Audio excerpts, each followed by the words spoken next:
Buenas noches, estimados. Continuamos eh, la clase. Ahora vamos a ver estructura de datos.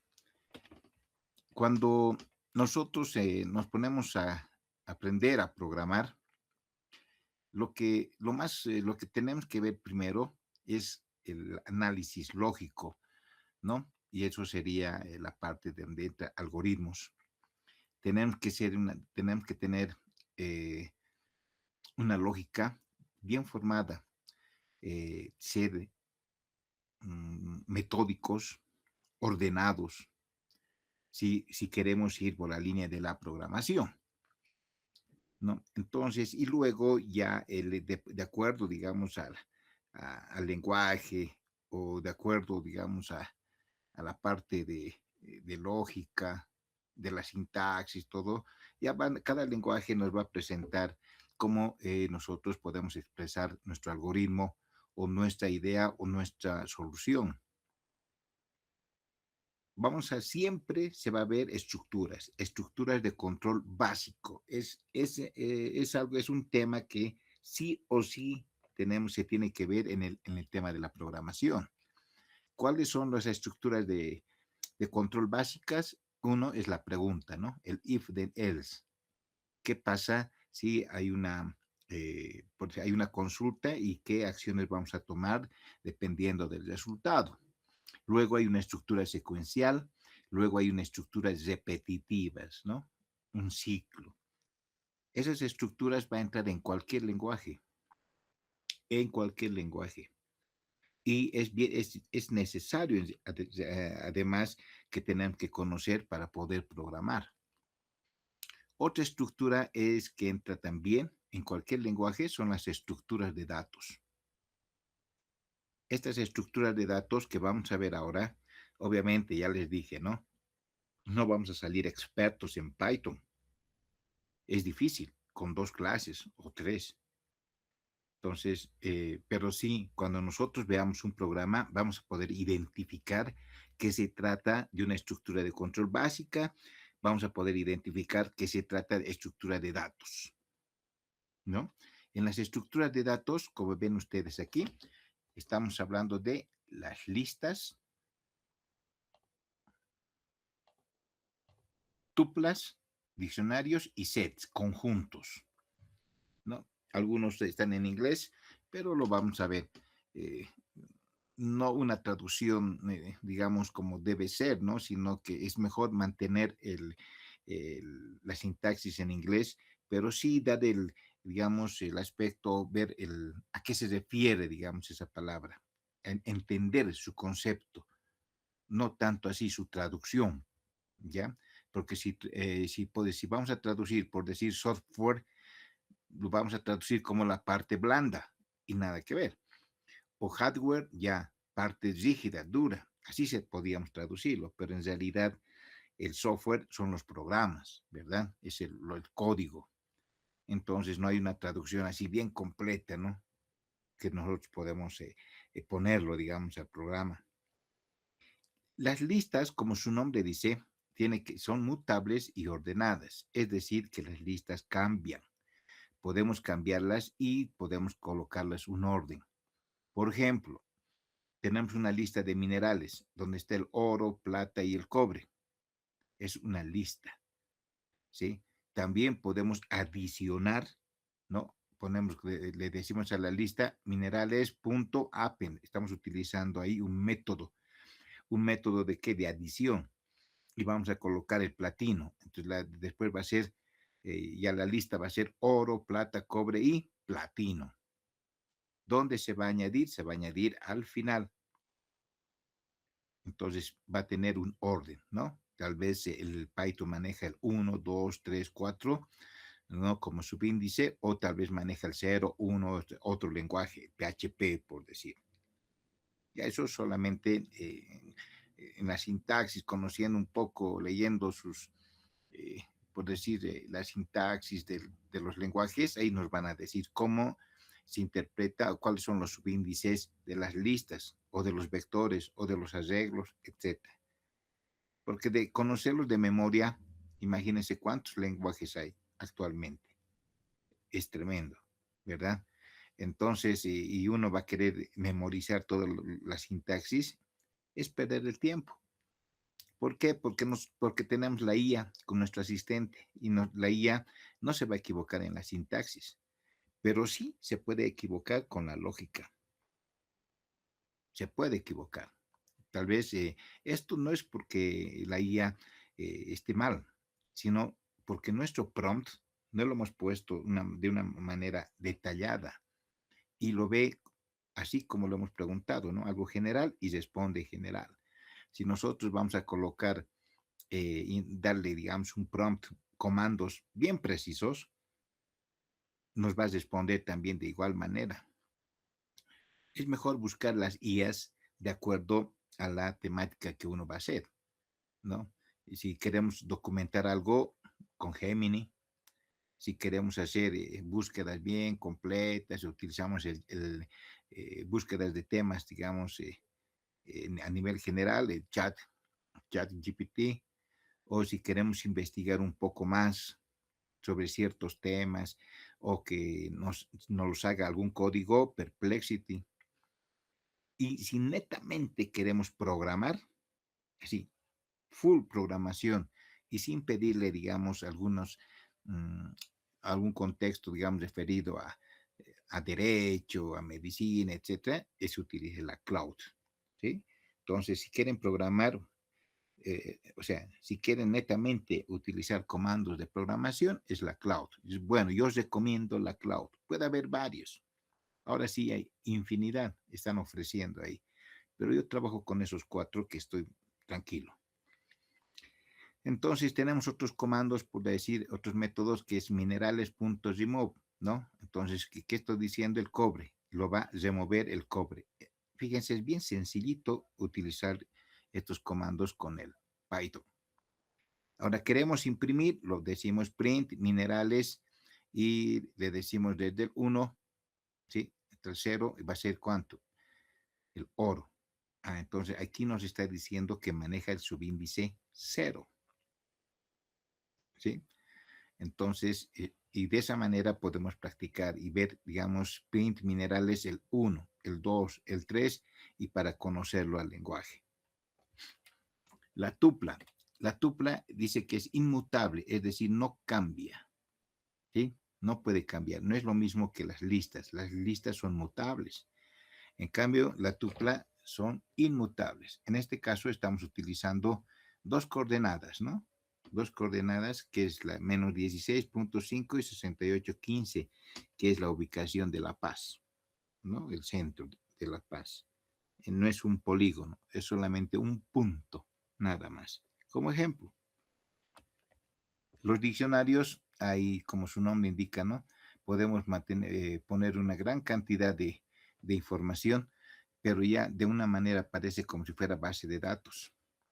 Tenemos aquí el ID, un identificador que nosotros podemos colocarlo y este va a ser nuestro código del identificador. Podemos utilizar el ID, tal vez el carnet de identidad de la persona y va a ser su número de carnet de identidad. Significa que es ese código, ese campo lo va a identificar unívocamente a todos los datos que viene posterior. Ese campo puede ser nuestro campo clave, por decir. No, es decir, que no va a haber otro AU-001, solamente va a ser un. Y si tenemos otro, digamos, otro oro con diferente pureza o diferente ley, va a ser el AU-002, AU-003, ¿no? Algo así. Ahora, ¿por qué AU? Bueno, tal vez por el símbolo químico, ¿no? Nomenclatura química, pero esto significa que nosotros podemos colocar cualquier otro código, cualquier código. Y estamos creando, nuestro diccionario lo estamos creando, el ID, entonces de tal manera que podemos crear algo, una estructura de control repetitiva que vaya del 1 al 100 y vamos pidiéndole información, el que digite el ID, el mineral, la pureza y el peso. Y va a ir creando, podemos ir creando nuestro diccionario con una clave y su valor. Cuando veamos en el código entonces que lo voy a pedir tal vez que analicen, Entonces ahí van a decir, sí, tenemos este, es un diccionario, es una tupla o es una lista. Y luego podemos imprimir, print, imprimimos el diccionario, muestra y que imprime el campo o el identificador pureza. Y nos va a salir la ley 99.5. ¿Sí? Entonces, luego también podemos ver la muestra, el origen, ahí es una asignación. Podemos crear un campo más en el diccionario. Este campo se va a llamar origen y al origen lo vamos a decir el tipo ANI. Entonces le estamos asignando a ese campo tipo ANI. Entonces vamos a tener el id, vamos a tener el mineral, vamos a tener la pureza, ¿sí? La pureza, luego vamos a tener el peso y luego aquí vamos a tener, en el último caso, va a ser el origen. ¿Sí? Fíjense que aquí no puedo colocar, digamos, origen, espacio, lugar. Eso está mal. Es decir, en cualquier lenguaje, nunca, ningún lenguaje permite colocar, digamos, espacio en blanco como un campo, como una variable o como una, sí, como una variable, porque este dato es como si estuviéramos nosotros utilizando dos variables. Entonces, para que sea solamente para identificar, podemos colocar el guión. Ya de esa manera es solamente un campo, origen, lugar. Nunca entra de espacios en blanco, pero sí podemos combinar con mayúsculas. Entonces, origen, y luego le decimos que con dos puntos, porque ese es su sintaxis. Si se trata de una cadena de caracteres, por decir como string, ¿no? Es entre comillas, ¿sí? Y pone. Y así podemos ir añadiendo más. Agregamos una clave, origen, país, no sé, podemos construir. Pero esto no se construye pues de una manera directa en el código. Tenemos que hacer un análisis previo. ¿Qué es lo que vamos a necesitar? Y ahí viene el algoritmo. En el algoritmo, cuando nosotros lo ejecutemos con una prueba de escritorio el algoritmo, entonces vamos a ver de que tal vez nos falta más datos, nos falta más variables. Entonces en el algoritmo vamos a ir colocando, añadiendo, borrando, haciendo todo. Y luego ejecutamos nuestro algoritmo paso a paso, ¿no? Con una prueba de escritorio, paso a paso, y vemos que realmente resulta o el algoritmo haya la solución al problema que nos hemos planteado. Si en el algoritmo fallamos, entonces imposible, no imposible, sino no es apropiado que lo codifiquemos en un lenguaje. ¿Ya? No, porque de hecho va a funcionar mal. Entonces nos vamos a estancar luego haciendo correr en el lenguaje y nos vamos a estancar, no vamos a poder salir del problema. Entonces, en esos casos es mejor borrarlo todo y empezar de cero. Porque tal vez cuando se ha querido conceptualizar el problema, lo hemos hecho de una forma muy general, muy trivial. Entonces es mejor volver a cero y empezar de nuevo el análisis. A la primera no creo que lo resuelvan, ¿sí?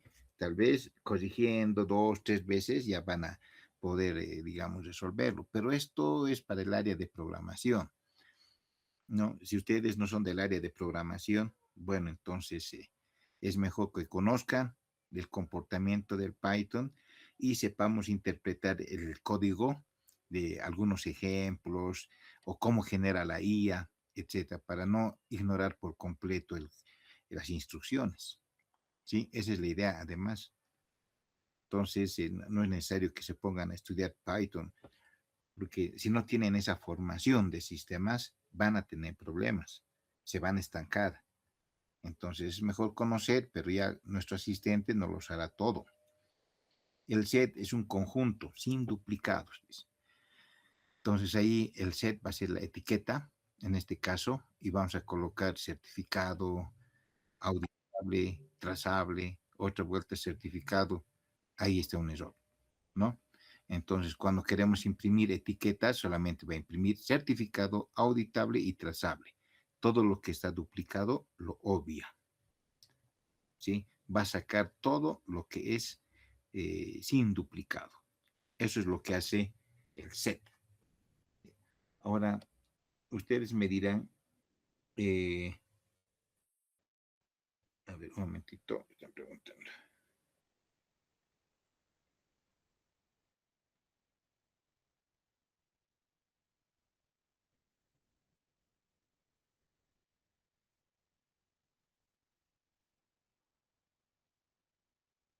Ya. Entonces ustedes me dirán, y ahora, ¿cómo sabemos cuál utilizar? ¿Utilizamos el set o utilizamos el diccionario o utilizamos una tupla o utilizamos unas listas?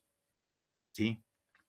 Obviamente no son lo mismo, de lo contrario solamente sería un solo nombre y listo. Pero aquí vemos que tenemos listas, tuplas, diccionarios, sets, varios, ¿sí? Entonces nos dirán cuál podemos utilizar. Obviamente yo no les voy a decir utilicen, por decir, diccionario, no. La idea es utilizar estas estructuras de datos de acuerdo a lo que se necesita.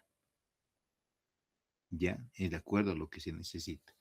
Entonces, por ejemplo, si yo quiero representar, por decir, aquí está bien interesante, ¿no? Identificar ciertos minerales y puedo utilizar, ¿no? La estructura muestra. ¿Por qué? Porque identifico la clave y también tengo su valor. Si no son muchos. Ahora, si trato de que sean, si van a ser muchos registros, entonces no utilizo tampoco muestra, sino directamente me conecto a la base de datos.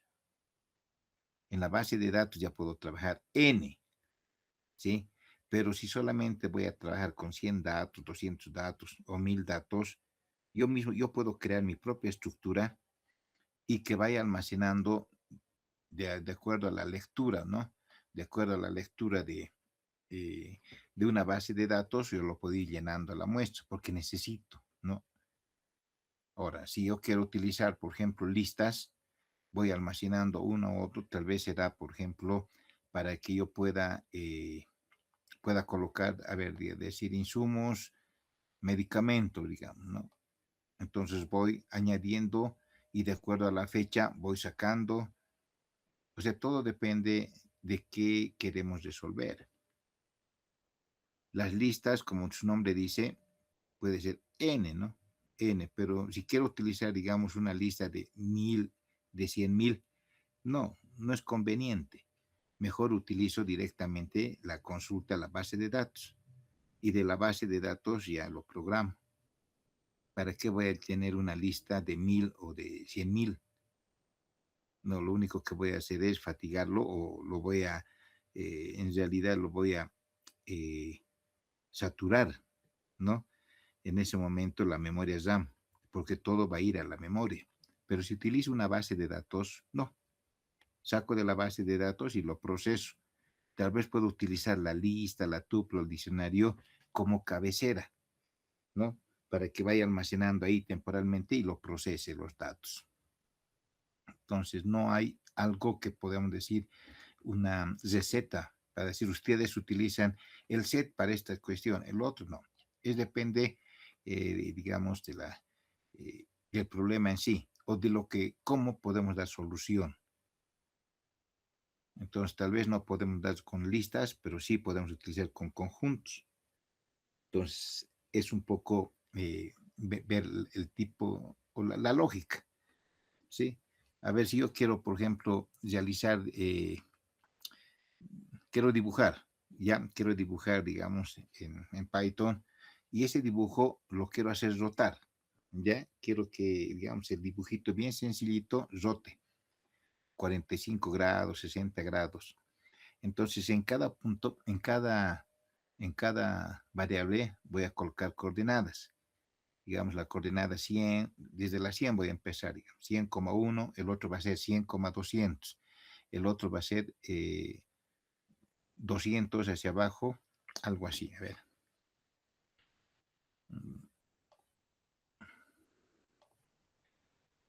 digamos, quiero dibujar este cuadrado, ¿ya? Entonces voy a agarrar estas coordenadas, de aquí, aquí, y luego esto, ¿no? Y luego esta otra coordenada, digamos que aquí es el 1, 2, digamos, aquí 1, 2, 3, 4, 5, aquí va a ser el 5, algo así, ¿no? Entonces, y luego con comandos lo hago la línea. Ahora quiero rotarlo este cuadrado. ¿Cómo lo hago? Entonces ahí entra nuestra álgebra lineal, lo que hemos avanzado, lo que hemos cursado en nuestra carrera. Pero si somos del área legal o de sociales, todo, obviamente no hemos cursado, ¿no? Pero el álgebra lineal donde entra con coordenadas. Entonces, si yo quiero rotarlo, que se vea, digamos, algo de esta manera, entonces a cada coordenada yo lo aplico, pues, eh, multiplico con coordenadas homogéneas. Ahora, aquí, ¿cuál de estas estructuras utilizaría? Ninguno, porque no me sirve, ¿sí? Como son aquí varios puntos, lo que sí utilizaría es una matriz. Entonces, a estos puntos, aquí estaríamos 1, 2, 3, 4, una matriz de 2 de 2 por 2. Entonces, se utiliza otra matriz de 2 por 2 con coordenadas homogéneas, donde puede estar ahí el seno de x y el coseno. Entonces, cuando yo lo multiplique, una multiplicación normal entre matrices, voy a obtener otros resultados. Y cuando yo lo dibuje, van a ver que se ha movido 45 grados dependiendo cualquier valor lo haya puesto en el seno, en el coseno, ¿no? Entonces, dependiendo de esos valores, lo voy a multiplicar y va a aparecer rotado. Y si lo hago de una forma más rápida, a medida que voy dibujando, voy borrando los píxeles, entonces va a parecer como si estuviera rotando, ¿sí? Como si estuviera rotando la imagen, porque es bien rápido. Dibujar, borrar, dibujar, borrar, dibujar, borrar. Entonces va a aparecer realmente un efecto de rotación. Entonces ahí ya no utilizo ni listas, nada. Utilizo matrices. Sí o sí, necesito eso. ¿Ve? Necesito utilizar coordenadas homogéneas. Entonces la solución es con matrices o con vectores, por decir, para obtener nuevas coordenadas. ¿Ya? Bien, tenemos también una lista de comprensión donde dice cuadrados, ahí ya bien entra, ¿no?, el rango y es un poco ya más complejo la instrucción. X, obviamente, dos asteriscos es exponencial, pero aquí estoy utilizando una estructura repetitiva, el for. X dice que esté en el rango del 1 al 6. Entonces, el valor de X siempre va a estar en ese rango. Esta instrucción, imagínense, es bien fuerte, ¿no? Y bien fuerte, interesante. Empieza desde el 1 porque dice que está en el rango 1 a 6. Y luego 1. 1 al cuadrado es 1. Luego viene el 2. 2 al cuadrado es 4. Luego viene el 3. 3 al cuadrado es 9. Y así llegamos hasta el 5. ¿No ven? 5 al cuadrado es 25. Y el 6 ya no entra. Eso es en el caso. Ahora, en el caso de pares, igual. Para, para un poco familiarizarse también con los comandos, claro que lleva un poco de tiempo, es realizar, siempre les digo, la prueba de escritorio. ¿No ven? Agarramos y nos vamos a ver. X, este va a ser X. Después, X en el rango de 1 a 6. Perfecto, X, y aquí tenemos que ver el resultado. Aquí va a ser el resultado cuadrados. Entonces, para X1, agarramos para el X1, ¿sí? ¿Cómo va a ser? 1 al cuadrado.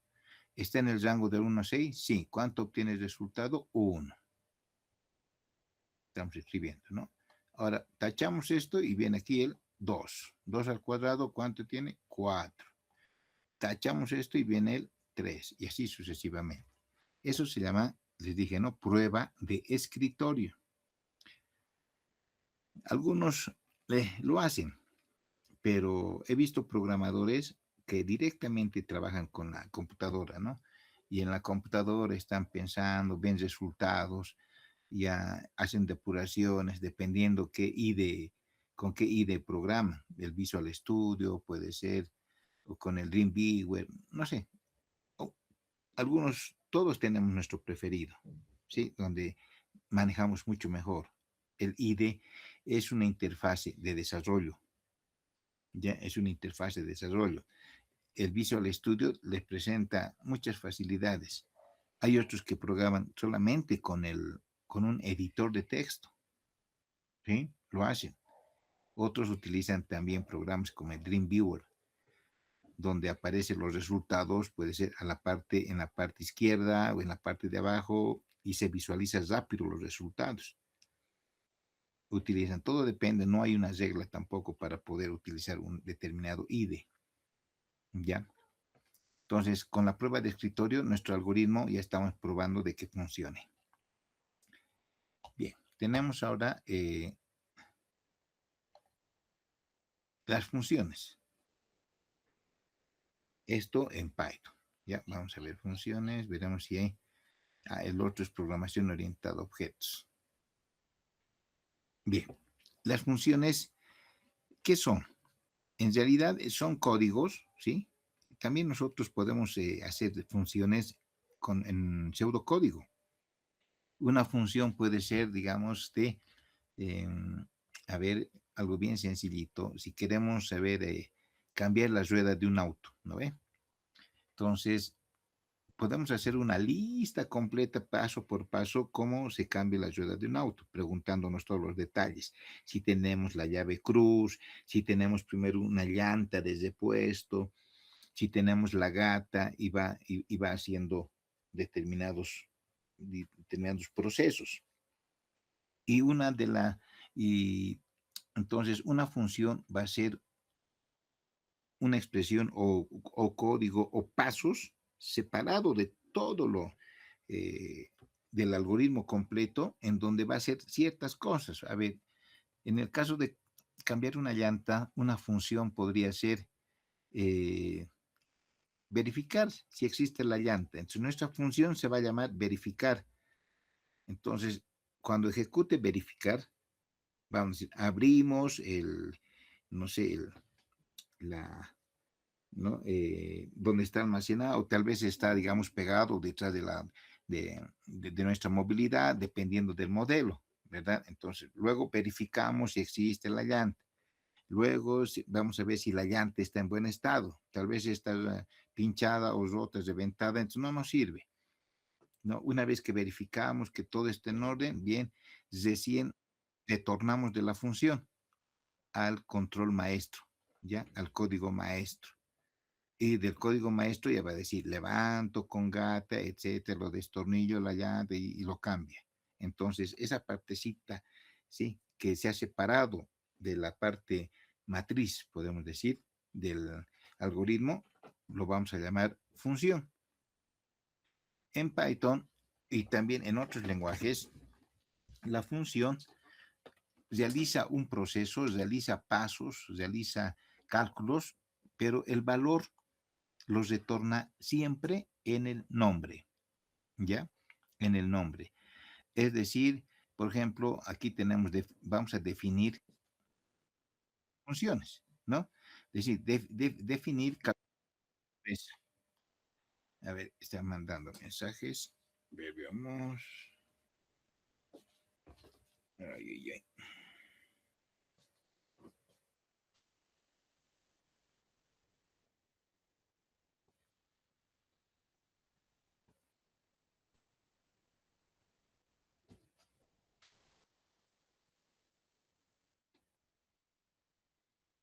Ya. Entonces, mi función va a ser calcular pureza. ¿Pero pureza de qué? No, en este caso estamos viendo minerales. Entonces va a entrar el peso bruto y el peso neto.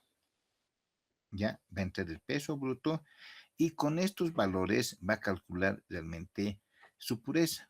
Entonces tenemos el peso neto, lo dividimos entre el peso bruto, lo multiplicamos por 100 y ese es el valor de la pureza. Entonces todo esto es la función. ¿Ya? Ahora, ¿dónde lo vamos a utilizar? Bueno, en el cuerpo de nuestro algoritmo o de nuestro programa. Aquí yo le estoy diciendo resultado, calcular pureza, aquí está, ¿no? Ahí está, calcular pureza y lo estoy mandando como parámetro el 100 y el 99.5. Es decir, el peso bruto va a ser 100, esto va a ser 100 y el peso neto va a ser 99.5. Con estos dos valores ingresa y hace el cálculo. Y al decir return, en este caso del Python, retorna el valor. ¿Y el valor dónde va a retornar? Aquí. Bien, calcular pureza. Ahí retorna el valor. Por esa razón, y lo está asignando el, todo este valor que aquí ha calculado, ¿no? Con este return, todo este valor lo está asignando, ¿dónde? ¿A qué campo? Resultado. Ahí. Y con el resultado ya puedo hacer lo que yo quiera, ¿no? Desplegar en una tabla o no sé, solamente por consola, despliego por consola, es decir, por pantalla, o lo imprimo en papel, etcétera, o lo puedo utilizar para otros cálculos, no sé. Entonces, la función, ¿sí? Es un conjunto de instrucciones, pero todo el valor, todo el resultado que obtiene, lo asigna o lo almacena en el nombre de la función. Siempre, en cualquier lenguaje, en el nombre de la función, ahí está el valor. ¿Sí? Porque aquí le estamos haciendo return. Bueno, ya ha terminado el trabajo y que retorne, pero todo este cálculo, ¿dónde está? Está en el nombre de la función. Con eso directamente, o podía decirle aquí, print, calcular pureza de 100,99.5. Directamente utilizar la función y no asignar a una variable. Aquí lo estoy asignando una variable porque lo estoy colocando un formato, ¿sí?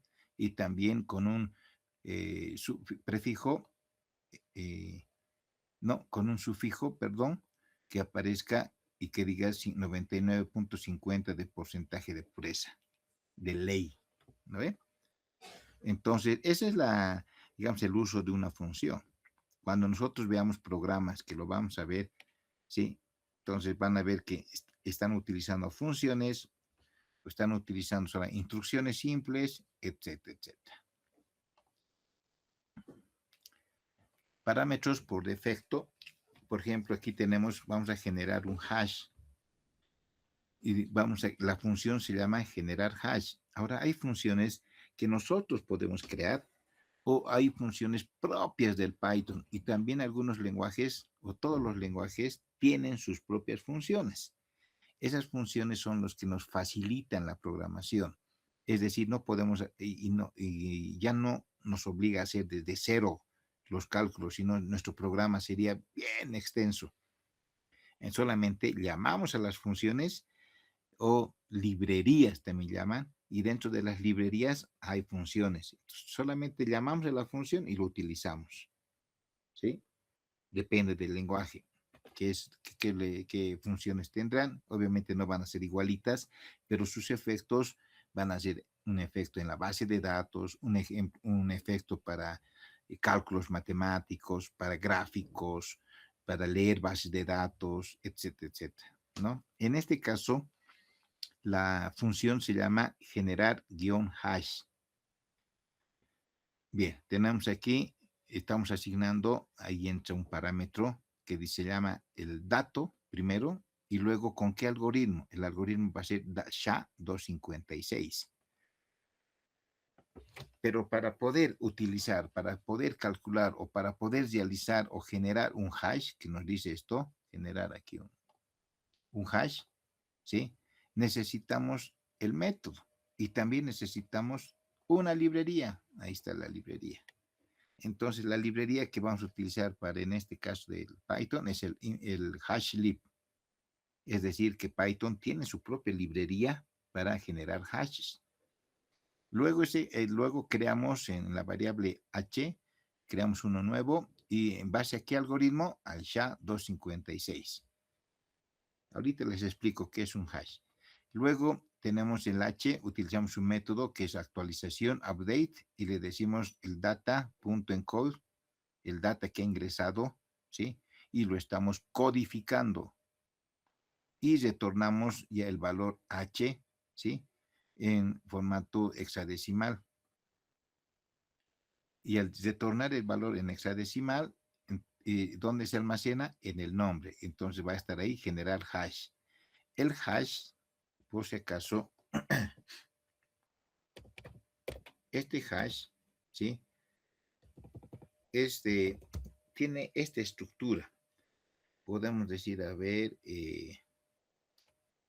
algo, nos vamos a inventar. Pesos, 34, 5, a 1, no, 2, después podemos tener A, C, B, y otra vuelta puede tal vez porcentaje, etcétera. Así es un código casi D y puede terminar por decir tal vez en pesos. Es una cadena de caracteres de 45 o 50, dependiendo el método. En este caso, el método es SHA-256. Y me dirán, ¿y para qué se utiliza? En realidad su valor es bien importante, es sumamente importante, que ahora en esta gestión y también el próximo año va a utilizar, el gobierno quiere todo, pero todo digitalizado, ¿verdad? Si vamos a digitalizar documentos o procesos, automatizar procesos y digitalizar documentos, ¿qué nos garantiza de que ese documento es original? ¿Qué nos garantiza? Bueno, primero que nos puede garantizar la firma digital, ¿no? Con nuestro token firmamos digitalmente cualquier documento. No, la firma, por si, que no se entienda una rúbrica, nada que ver. Se firma internamente. El archivo PDF, ahí adentro, en la estructura del PDF, está la firma. Ya no se ve. Pero si ese PDF lo pasamos por un browser, nos va a aparecer cuando nos vamos a seguridad, nos va a decir, este documento ha sido firmado por Juan José Roca y con Anita Barberí. Así, nos muestra el nombre porque su token está con sus datos. Bien, pero ese documento, si nosotros queremos subir ese PDF, está firmado, perfecto. Ahora lo vamos a subir a una base de datos, ¿sí? Porque todo va a estar ahí almacenado. Ya no vamos a manejar papeles. Como todo está almacenado, entonces, cuando yo digité yo le escaneé ese documento, ¿sí? Y lo guardo, también lo voy a guardar con su SHA. Es decir, voy a generar un SHA de ese documento, de ese PDF. Y ese documento va a tener esta identificación. Es único. No puede haber duplicados, nunca. ¿Por qué? Porque este SHA me garantiza, este método me garantiza que solamente va a ser único. Entonces, si tengo otro documento, ¿sí? Parecido o igualito, me va a generar otro SHA. Ahora, si ese documento yo lo edito con el Nitro, con el ABYY, o con el mismo Word, lo puedo editar, ¿sí? Y lo grabo, ¿sí? Lo abro y lo grabo. Cuando genere su hash va a ser diferente, porque ya ha sido alterado, ya ha sido abierto. Por más que haya puesto solamente un espacio en blanco, que no significa ningún valor, ¿verdad? Ya genera otro SHA. Entonces yo, si comparo, puedo decir que ese documento ha sido adulterado o es falso. Porque si son 10 hojas, imagínense, no voy a revisar en las 10 hojas qué valor ha cambiado, ¿no? Es pérdida de tiempo. O si son 100 hojas, imagínense, revisar las 100 hojas para ver si ha cambiado un punto, un guión o qué lo ha cambiado. Entonces solamente se rechaza, ¿no? Documento ha sido adulterado. Listo. O documento no es original. Entonces, en ese caso ya no se permite grabar, saldrá alertas y, y muchas cosas, ¿no?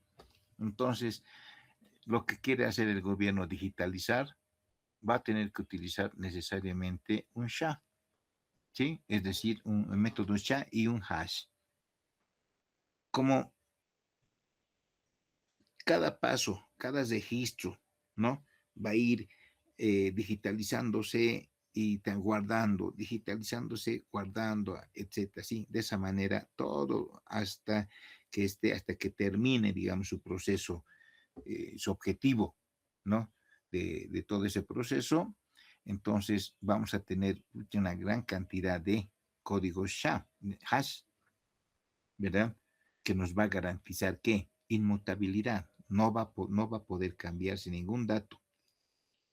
Entonces va a ser seguro, transparente, ¿sí? Inmutable, porque vamos a tener una lista de hash que le va a garantizar que todos esos documentos son originales. Entonces, como estamos almacenando, ¿sí?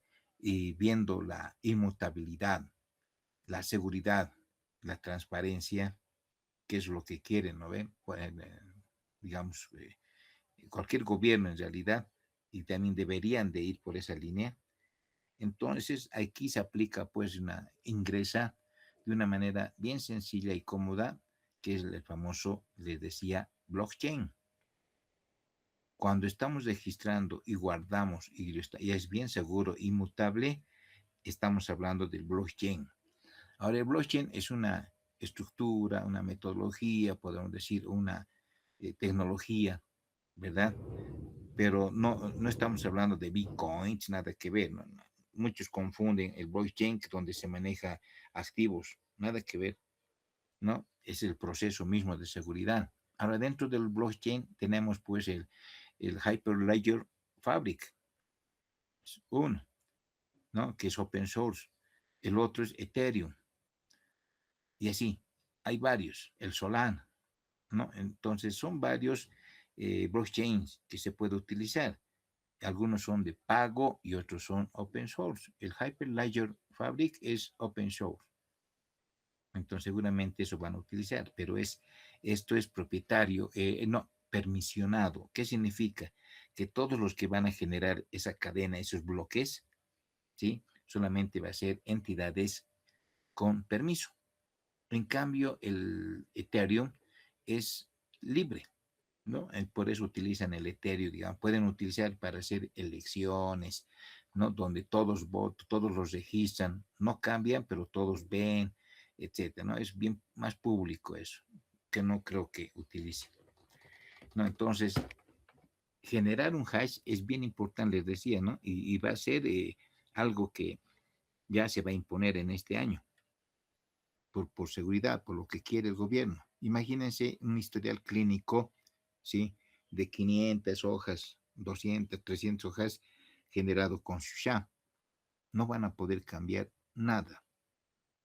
Y si por alguna razón alguien de sistemas lo cambia, la gobernanza, todas las entidades que están ahí ligadas a controlar el hash, le van a rechazar. Al rechazarlo, entonces uno de ellos, depende cómo está configurado el blockchain, lo va a replicar el valor original. Entonces no le va a permitir cambiar, nunca. Pero si solamente vamos a tener un solo servidor y en ese servidor hacemos todo, entonces ya no es blockchain, ¿sí? La idea es que cada entidad tenga en su propio servidor una copia de todos. Por eso ahí entra la gobernanza, ¿ya? Bueno, es otro asunto, pero es para que tengan conocimiento cómo es el famoso blockchain, que en definición es sencillo. Es como llevar un registro de libro diario de compras y ventas, nada más, un libro contable. Ese es el blockchain. Bien, tenemos ahora, a ver, tenemos otra función que es el famoso función lambda, ¿no? Esto ya es un poco, estamos agarrando funciones un poco, digamos, avanzadas, que, como les decía, no puedo colocar una función que saque el cuadrado de un número, eso no, pero es algo bien sencillito, ¿no? En este caso estamos calculando el lambda. Entonces ahí tenemos lambda con con parámetros donde va a entrar el peso. Tenemos ya utilizamos una diferente estructura de datos, ¿sí? Donde está el id y el peso. Esto sería como un diccionario, ¿verdad? Y donde tenemos todos esos valores y después vamos a sacar. ¿Qué método vamos a utilizar? ¿Qué función vamos a utilizar? El sorted. Significa que lo vamos a sortear, vamos a ordenar. Vamos a ordenar y les vamos a decir, la clave va a ser ordenar por peso y vamos a la función ordenar por peso, que dice aquí, ¿dónde está ordenar por peso? Aquí está ordenar por peso. Aplicamos la función lambda x y ingresamos los valores de peso.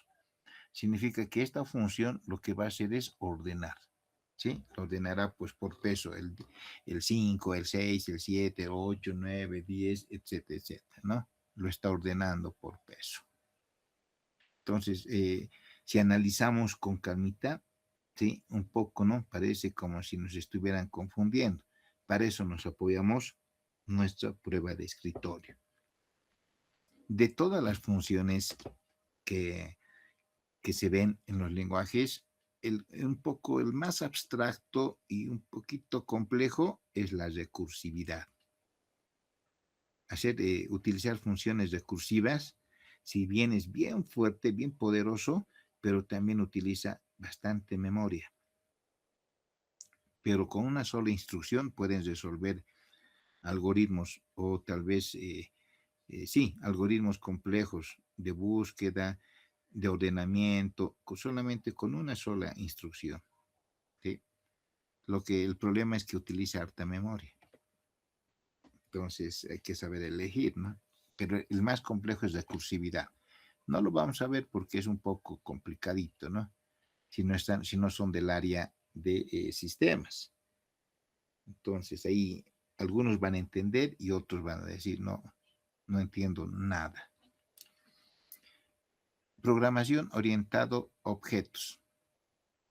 Bien, también trabajar con objetos es que ahora en realidad todos los lenguajes tienen esa parte, o sea, diré esa sintaxis, trabajar con, realizar una programación orientada a objetos.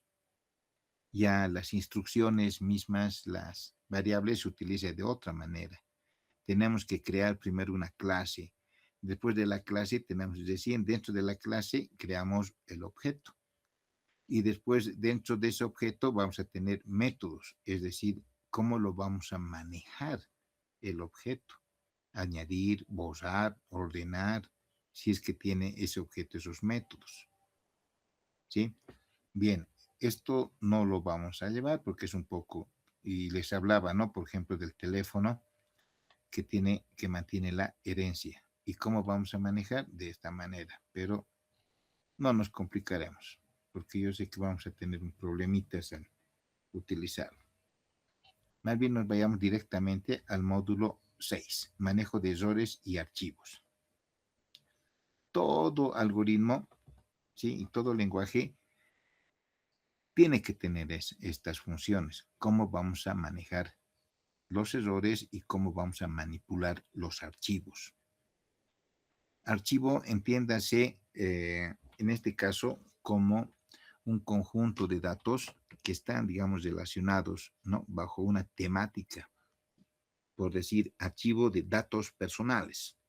Estamos hablando de sus datos personales. Entonces, dentro de ese archivo tiene que haber información de qué: apellido paterno, materno, nombre, dirección, género, edad, tal vez no edad, sino fecha de nacimiento, ¿no?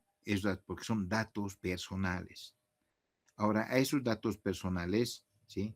tenemos que ponerlo pues un identificador. De lo contrario, cómo vamos a ubicar a la persona número 40, 50 o 1001? Entonces tenemos que asignarle un identificador. En este caso es una clave única, ¿sí? Una clave única. Y en esa clave única no se tiene que cumplir normas, esa clave. Y esa clave, en este caso, puede ser su carnet de identidad. Antes no se podía utilizar esto, porque había carnet de identidad duplicados. Ahora creo que ya tienen una extensión más. Si son duplicados, entonces hay una extensión L, P, dependiendo, ¿no? Una letra, que con eso unido se hace único. ¿Ya? Entonces, el carnet 45, 47, 21 es directamente, identifica unívocamente a un registro. Y en este caso, datos personales a una persona. ¿Ya? Entonces, eso se trata de archivos, así, en toda la expresión, archivo. No estamos hablando de bases de datos, estamos hablando de archivos. Entonces, un archivo lo podemos crear con un editor, ¿no? Y el editor puede tener, por decir, a ver,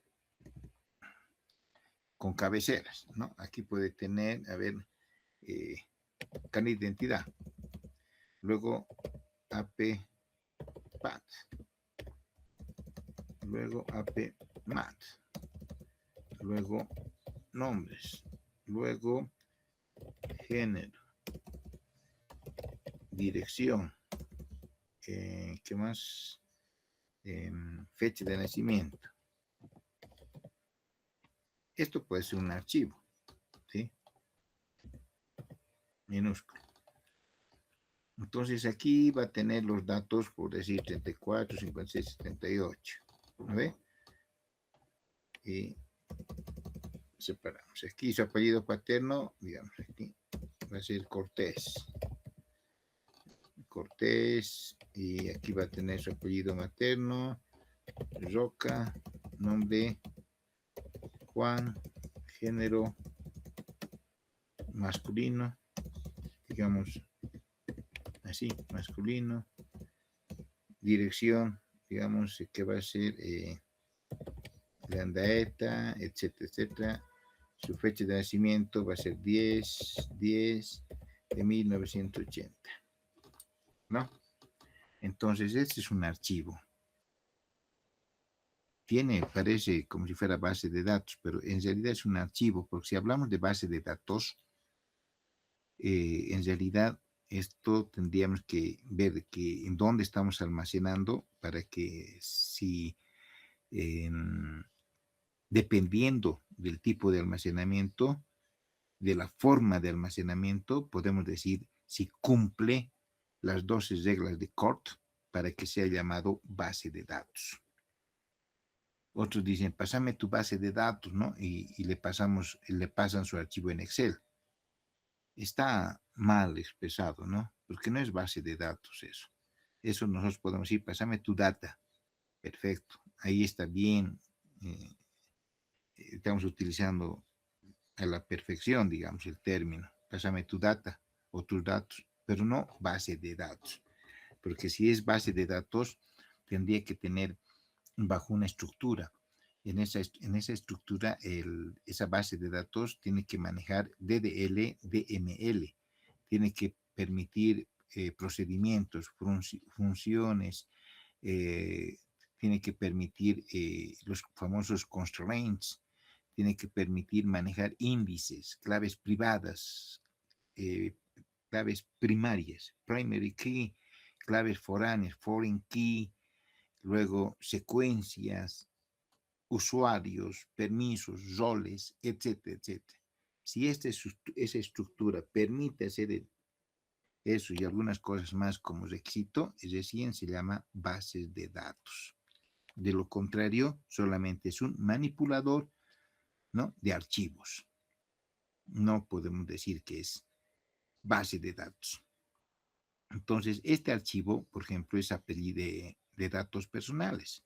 Parece como si fuera una base de datos, ¿no? Yo lo he creado con el Word o lo he creado con el Excel.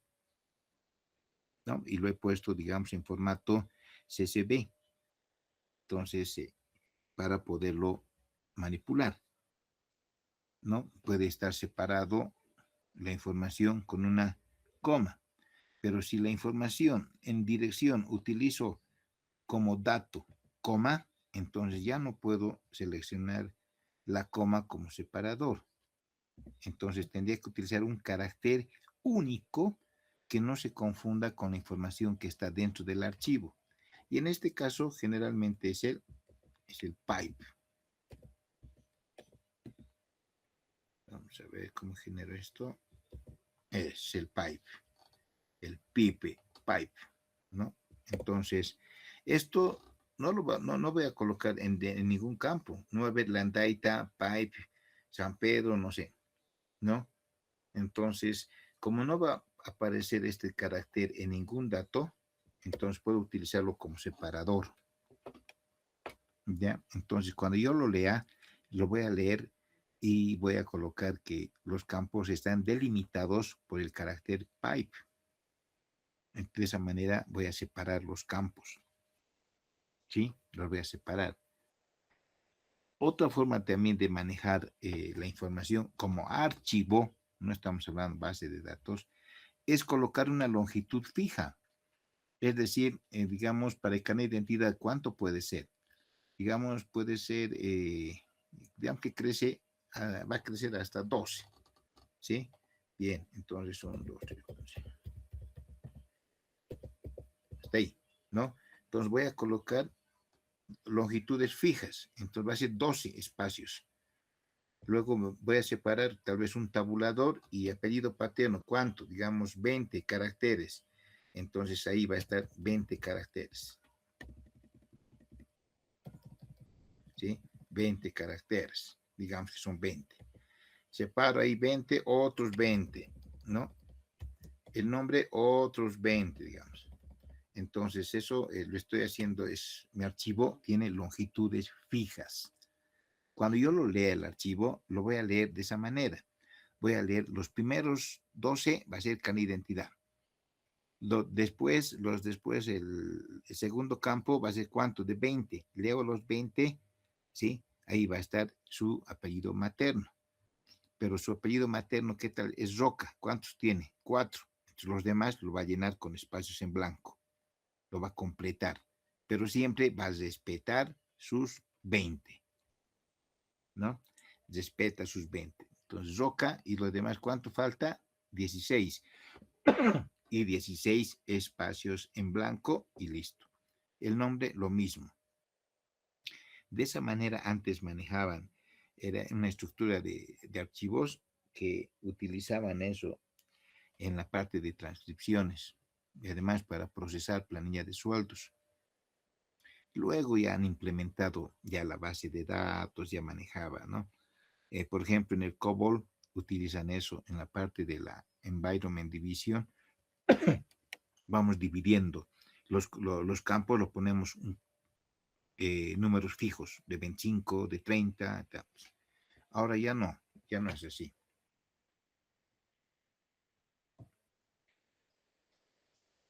Ahora nosotros ponemos los tipos de campos, podemos decirle varchar de 20, por decirlo, de 25. Perfecto. Entonces va a separar de memoria 25. Pero ¿qué tal si yo lo pongo roca de 4?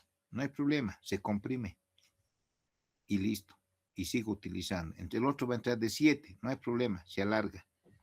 Y se comprime, se alarga o se comprime, de esa manera va a estar. ¿Sí?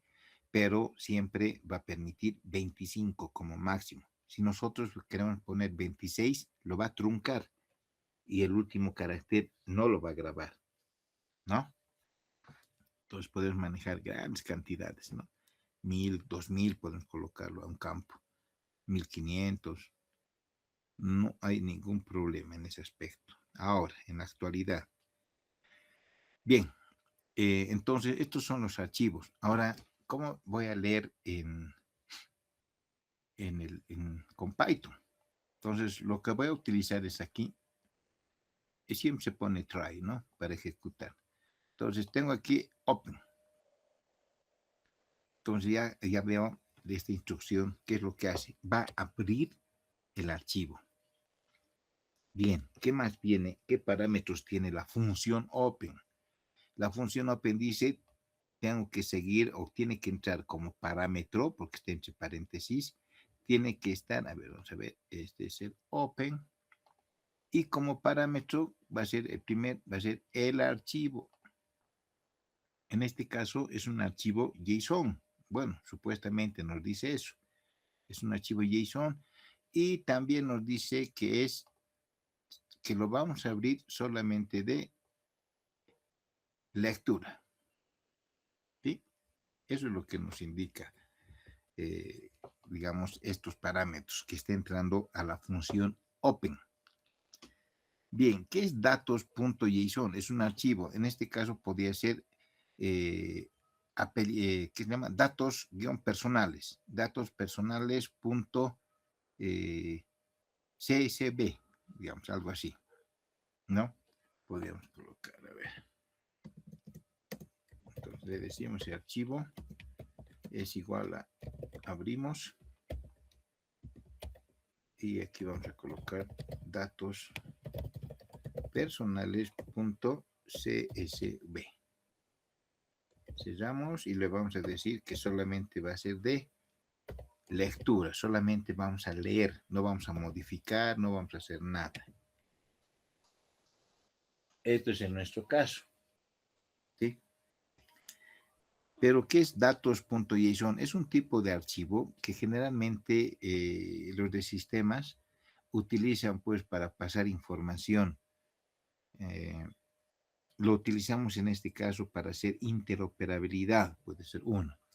También podemos utilizar para almacenar polígonos de coordenadas.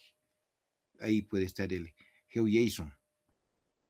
Sí, el GeoJSON puede estar, es un archivo también donde almacena polígonos, o puede haber el otro que es eh, a ver, el XML también que utilizamos dentro de este archivo, ¿sí? Que tiene una sintaxis bien especial, con llaves, punto y comas, etcétera, que es generado de una manera, con un software, se genera el JSON y podemos nosotros enviar de una computadora a otra. Lo que también el gobierno está solicitando hacer eso, es la interoperabilidad. Es decir, yo pongo por decir mi carnet de identidad, digito mi carnet de identidad 34, 35, 80, lo que sea, enter, ¿no? Envío como un post, envío a un servidor del CEGIP, y ese servidor del CEGIP lo agarra, mi archivo y mi dato, va a consultar a su base de datos y va a retornar otro archivo JSON en el mismo formato, pero encriptado, obviamente, con un token encriptado, y que me diga, sí, corresponde a Juan José Pérez, con fecha de nacimiento tantos, y su carnet es válido, y no sé, de género X, Y, Z, y todos los datos que yo he solicitado o que se ha entrado en ese convenio. Para que puedas realizar todo eso, tiene que haber un convenio interinstitucional. Lo mismo puede ser un convenio con impuestos internos para preguntar de un NIT, o puede haber un convenio con SEBREC, o un convenio con DIRNOPLU, o un convenio con el Banco Central, etcétera, etcétera, ¿no? Entonces, utilizamos bastante el formato JSON. Esa interoperabilidad entre dos entidades utiliza pues un método que se llama el API REST. Puede ser RESTful, un API REST normal, etcétera, ¿no? Y son términos de sistemas. Pero eso es también lo que se va a implementar ya este año entre todas las instituciones. Por eso quiere eliminar las fotocopias. Ya no van a pedir fotocopia de carnet, sino agarran tu carnet, lo digitan en el CEGIP y dice válido, listo. Ya es válido tus datos y sigue todo tu proceso. Ya no te piden fotocopia de carnet, fotocopia de certificado de nacimiento, eso más falta, que sea existe interoperabilidad con el CERESI o con registro civil, ¿no? Pero no es tan sencillo, ¿no? Bueno, el procedimiento en sistemas es sencillísimo. El problema es en la parte normativa, ¿no? Si nos salimos un poquito, ¿no? En la parte normativa que tienen que sus normas tienen que eliminar ciertos datos, sus normas son de hace 20 años, ¿no? Entonces eso tienen que cambiar, ¿no? Actualizarlas y decirle que van a permitir ahora todo digital, con firma digital y muchas cosas, ¿no?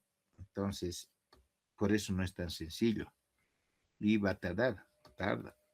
Entonces, de aquí al año tal vez ya van a lograr hacer toda esa interoperabilidad, porque cuando uno va, digamos, te hace una referencia, digamos, una caja de salud, te hace una referencia a Santa Cruz, ya para que seas tratado o tal vez operado.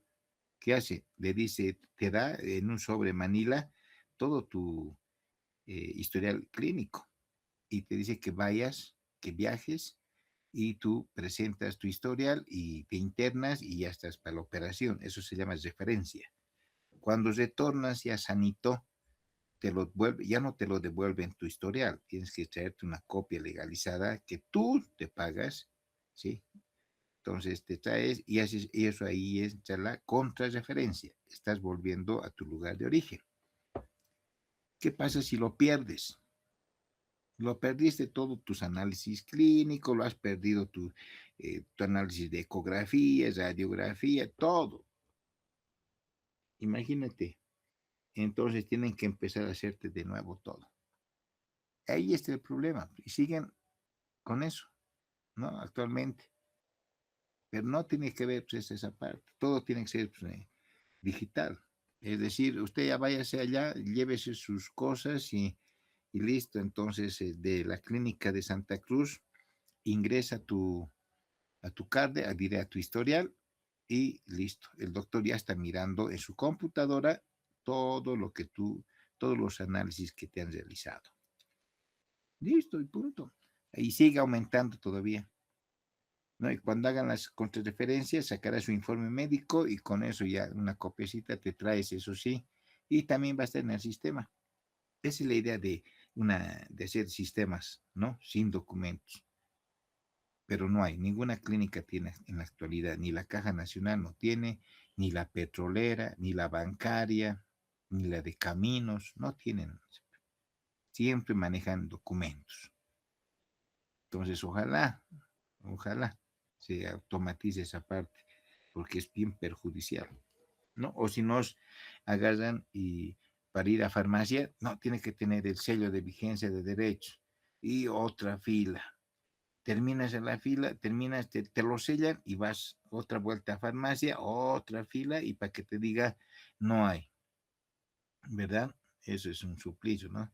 Pero ahí debe ser digital, suficiente que uno ha sido identificado y listo.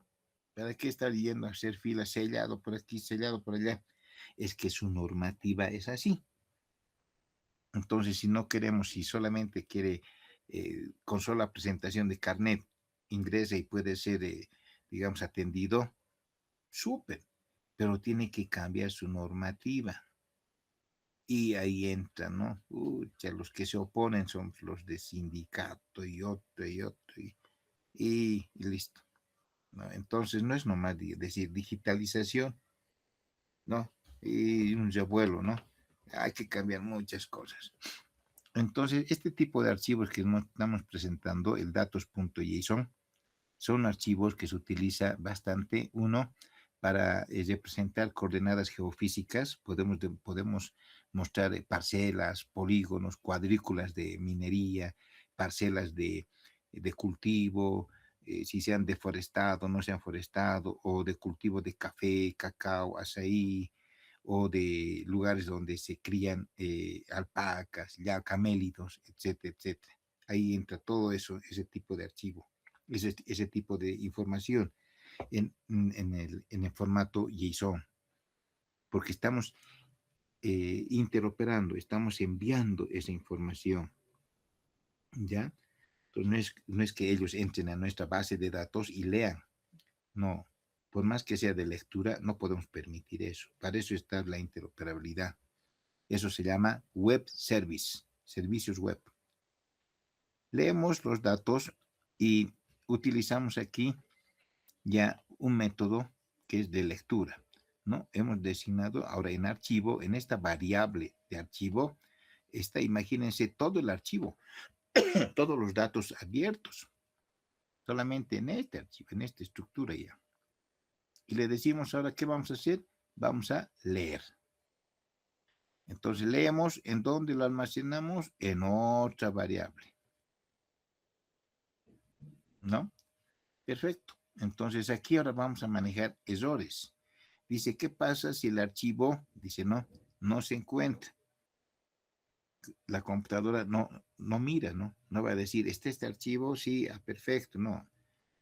Si nosotros nos hemos equivocado por si datos personales, guión, así, lo hemos digitado, no hay pues ese archivo y nos va a decir, error, archivo no se encuentra, archivo no encontrado. Estamos manejando una excepción. Archivo no encontrado. Perfecto, lo hemos corregido. No es con guión. O tal vez es con, lo hemos puesto doble guión.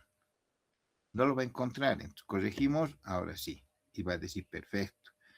O tal vez no hemos colocado nada de esto, R. Entonces va a decir otra excepción, va a decir error de permiso. Es decir, que no tenemos nosotros permisos de leerlo, porque estamos leyendo aquí. Archivo leído.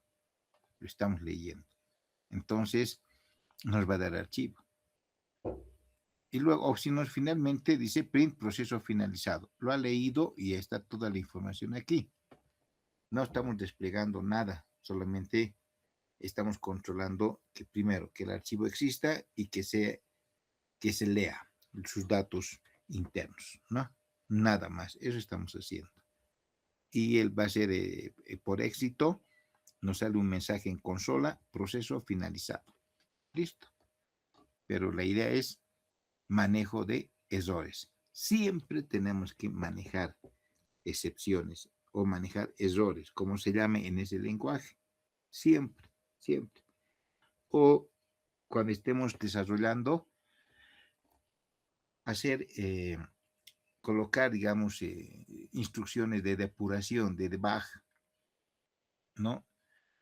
Para saber, digamos, qué valores tiene esa variable. Entonces hacemos un dump, un vaciado de la variable, porque no todas las variables van a ser utilizadas con comandos de impresión. No nos va a dar error. Entonces algunos lenguajes permiten hacer un dump, ¿no? Hacemos un dump y el archivo se vacía, los datos y bajo una estructura. Toda la estructura nos muestra. Ahí decimos, perfecto, estamos yendo por buen paso. Y luego, cuando ya lo pongamos en producción, lo comentamos esas instrucciones o lo borramos y solamente se ejecuta. Sabemos que estamos controlando cualquier error que pueda suscitarse. Entonces, es bien necesario colocar excepciones o hacer dumps de variables de tipo arreglo o de otro tipo de variables, ¿no? Siempre. Bien. Aquí tenemos, por ejemplo, vamos a manejar el tema de lectura y escritura. En este caso, estamos abriendo utilizamos una estructura, una instrucción de decir with, es decir, que vamos a abrir el archivo, esta vez nuestro archivo es con txt, es decir, un archivo texto cualquiera, ¿sí? El Windows, ese es el problema. El Windows trabaja siempre con extensiones. Tenemos aquí el archivo TXT, podemos tener el archivo JSON, tenemos el archivo docx, que es Word, XLSX, que es Excel, ¿no? Que es JPG, una imagen, bitmap, mapa de bits, etcétera. Siempre se va, el Windows maneja extensiones, con eso se orienta para ver, para abrir con una determinada aplicación. Así se orienta. En cambio, a Linux no le interesa. Puede tener el archivo docx, XLS, JPG, bitmap, lo que sea, no le interesa. ¿Sí? Podemos colocarlo tal vez JPG, pero en realidad es un archivo texto. por esa razón no le interesa. Entonces, cuando ingresa, ve su número mágico, ahí va a ver qué tipo de archivo es y va a buscar el programa que está relacionado para abrir ese tipo de archivos, ¿no? Hablará con GIMP, lo abrirá con un procesador de textos open source, no sé, pero no le interesa en realidad la extensión. Pero el Windows sí, por eso yo puedo colocar un exe, pero no es un exe, puede ser una carta. Va a querer ejecutarlo el Windows y no va a sacar nada, ¿sí? Bueno, así trabaja y así ha sido manufacturado, ¿no? El sistema operativo. Bien, le decimos que va a ser, aquí tenemos el archivo registro.txt y va a ser de escritura, write, ¿sí? Pero también utilizamos otro parámetro. Le estamos diciendo que va a ser una codificación UTF-8, ¿ya? ¿Qué significa eso? Cuando nosotros programamos o creamos nuestra base de datos, siempre vamos a tener que trabajar con UTF-8. Hay otros códigos que el 591, US, etcétera, etcétera. ¿Por qué trabajamos con ese tipo de codificación? Porque el UTF-8 nos permite almacenar ñes y acentos. ¿Ya? Puede haber nuestra calle Cañada de Stronger. Si necesitamos la ñ, no vamos a escribir Cañada de Stronger como antes era. Así escribíamos antes, Cañada, ¿sí? Pero en realidad su nombre es Cañada, ¿verdad? Necesitamos la ñ. Entonces, para eso lo codificamos el archivo, le decimos que vamos a abrir, ¿sí? Con la codificación UTF-8. ¿Ya? Estados Unidos utiliza creo que el 591. Entonces, eso significa, por si acaso, ¿ya? Tenemos el archivo registro TXT, es de qué, con qué propiedades, write, de escritura, y que reconozca la ñ y los acentos. ¿Dónde lo vamos a almacenar todo esto? En F. Aquí en F. Podemos colocarlo cualquier nombre, ¿no? Y decimos F, utilizamos el método write. Entonces, registro de muestra dice tantos, ¿no? Estamos escribiendo en el archivo. Bien, ¿no? Entonces, si vemos en nuestros programas este tipo de codificación, decimos, está abriendo un archivo. Ya nos orientamos, ¿sí? Porque ya para manejarlo bien tendríamos que hacerlo, trabajarlo ya con cuidado, ¿no? Un programa y, bueno, trabajar con JSON. Importamos JSON, es decir, que le estamos diciendo al Python que vamos a trabajar con este tipo de archivos, JSON. Entonces aquí me genero que una lista, puede ser un diccionario, un set, y voy a tener aquí mineral con peso, con sus valores, ¿no? O un diccionario. También le digo, ¿no? With open, mi archivo muestra JSON que va a ser de escritura. En el otro caso era R, de lectura. Este caso es de escritura. Entonces le seteamos, podemos decir, le preparamos el archivo para que grabe y obviamente en la variable f y le decimos, ¿no? JSON dump, aquí estoy utilizando una función de dump, vaciado, de vaciar, ¿no? ¿De qué lo va a hacer? Data f indentado entre 4, es decir, lo va a separar como una especie de, con una indentación al principio de 4 caracteres, de 4, ¿sí? ¿Dónde hemos leído? Aquí está, en data, ¿no? Data, este es data, estos son nuestros datos, 1, 2, 3 datos, y le decimos que con esta estructura de este archivo, ¿sí? Este archivo JSON, es decir, todo esto se va a grabar, ¿dónde? En F. ¿Y F qué es? Es nuestro archivito muestra JSON. Y va a ser indentado 4 para que se vea ordenadito. ¿Sí? Bien. Una vez que hemos grabado esta información, todo esto lo hemos grabado a nuestro archivito, abrimos. Le decimos abrimos el archivo que hemos grabado y podemos utilizar la misma variable, porque aquí ya ha sido grabado y cada vez que asignemos o utilicemos la misma f, se setea cero, todo empieza desde cero. Entonces le decimos que vamos a cargar, aquí tenemos el archivo y utilizamos la propiedad load del JSON. Aquí hemos utilizado un dump, ¿no? Es como decir un write. Aquí estamos leyendo, cargado a esto y luego le estamos, vamos a desplegar lo que hemos encontrado, ¿sí? Del mineral. ¿Cuál es el mineral? En este caso es oro y va a desplegar oro. Por ahora, nosotros tenemos que saber qué es lo que es esa instrucción y con eso estamos ya tranquilos. ¿Sí? Bien, estos temas avanzados lo dejaremos. ¿Sí? No es conveniente confundirnos porque ahora estamos bien con todos estos datos. ¿Sí? Y pasaremos a ver programación asíncrona. Bien. Hay síncrona y asíncrona, ¿no? Entonces, fíjense esta parte donde, ¿qué es lo que hace el Python? Dice import. En el otro caso, también hemos visto que utilizan funciones, ¿verdad? Para cargar una librería. Aquí estamos importando este método, asyncio. Si no tenemos esto, ¿sí? Todas las funciones que estamos utilizando nos va a salir error. A ver, ¿cuántos son? 1, 2, 3, 4 campos. De los 4 campos nos va a salir tal vez 20 errores.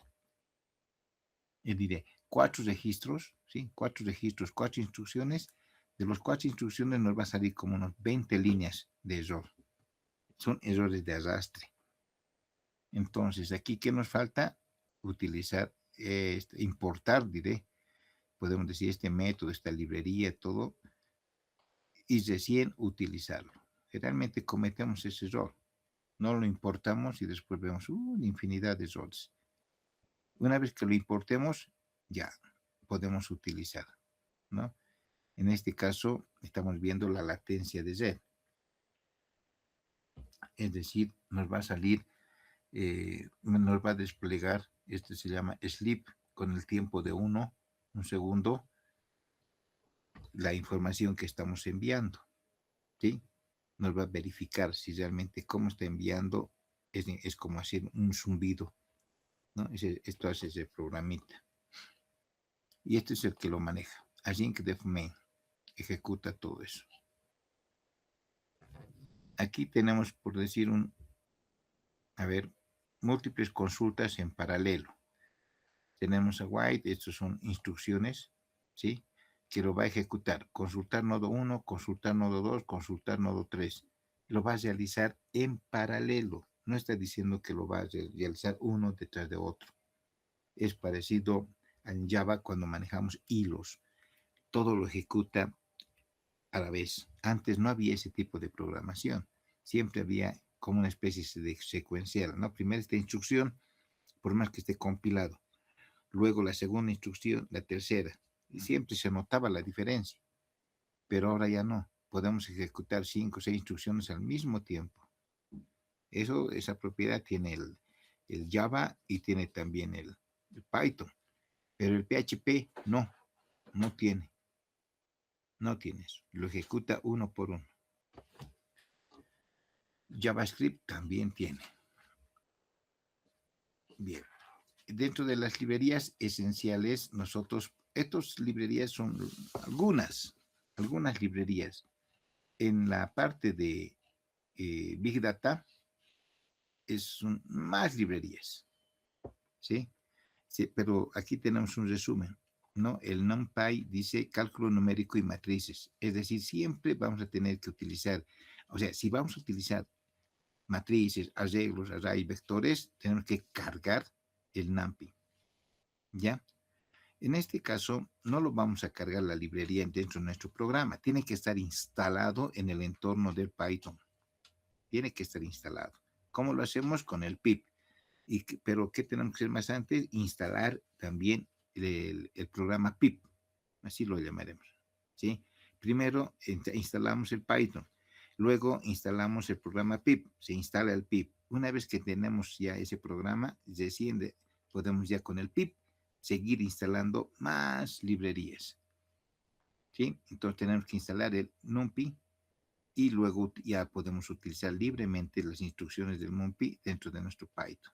El Pandas, eso es lo que más se utiliza para el análisis de datos de Big Data. Pandas, análisis de datos tabulares. Les digo que más porque también hay otras opciones, ¿sí? Hay otras opciones, no es el único.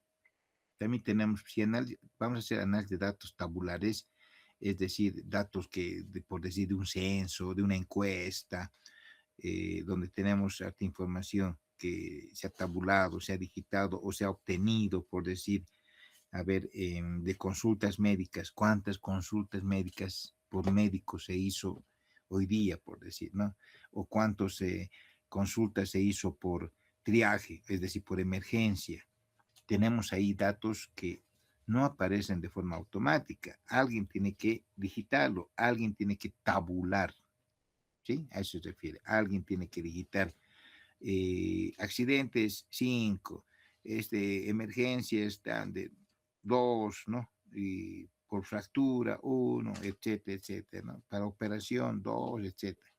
Alguien tiene que colocar esos datos, alguien tiene que tabular. Y cuando esté tal vez en el Excel o tal vez en un sistema que controle el triaje, bueno, pues entonces cargamos el Pandas y hacemos nuestro análisis de datos. Graficamos, puede haber gráficos de entorta, gráficos de basas, de líneas, gráficos radar, etcétera, etcétera. ¿No? De eso tenemos que instalar el Pandas. El request, llamadas HTTP, API REST. Bien, si nosotros vamos a querer programar, por decir, para páginas web, ¿sí? Vamos a tener que utilizar el protocolo de hipertexto, el HTTP, ese se llama hipertexto, ¿sí? Entonces, al utilizar ese archivo de marcas, ¿sí? Esos tags de hipertexto, lo que están viendo ustedes ven continuamente en las páginas web, todas esas páginas web, ¿sí? Entonces tenemos que cargar, también instalar el request. Si vamos a hacer interoperabilidad, es decir, vamos a pasar información con API REST, es decir, en formato JSON o XML, tenemos que también instalar el request porque vamos a usar APIs, ¿sí? Entonces vamos a utilizar ¿qué? Vamos a leer, vamos a utilizar, digamos, web service, todo lo que se trata de servicios web. El otro es el Flash, un servidor web ligero que tiene su propio servidor web, así como podemos utilizar el Apache, ¿verdad? El Apache utilizamos para que despliegue nuestra página web hecho en PHP, hecho en HTML. El Python utiliza su Flash, es un servidor web pequeñito y que ejecuta y nos muestra con su propio navegador. Y tenemos que instalar el Flash. El SQL Alchemy, ¿sí? Es ORM para base de datos. ¿Qué significa? Es para manejar, para manipular bases de datos, ¿sí? Entonces, maneja las bases de datos relacionales. Ahí podemos colocar, hacemos una SQLs, hacemos, por decir, consultas, utilizando el lenguaje estructurado de consultas.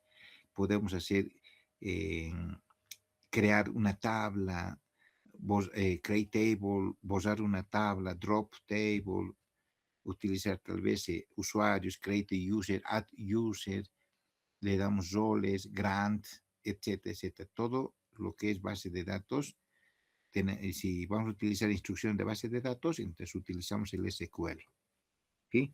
Pero para eso también instalamos. El hashlib, lo que les había hablado, ¿no? Si queremos asegurar información, archivos, PDFs, ¿sí? Y mantenerlos bien seguros, utilizamos el hash. Lo que ahora sí están utilizando ya en varios programas, en varios sistemas, el hash, todo es hash, porque eso nos da seguridad, ¿sí? Eso ya viene adentro. Por eso dice built-in. Ya está integrado en el Python. No necesitamos instalar. El otro criptografía es criptografía avanzada. Ya podemos aquí, ciertos archivos, podemos encriptarlo, ¿sí? Encriptarlos.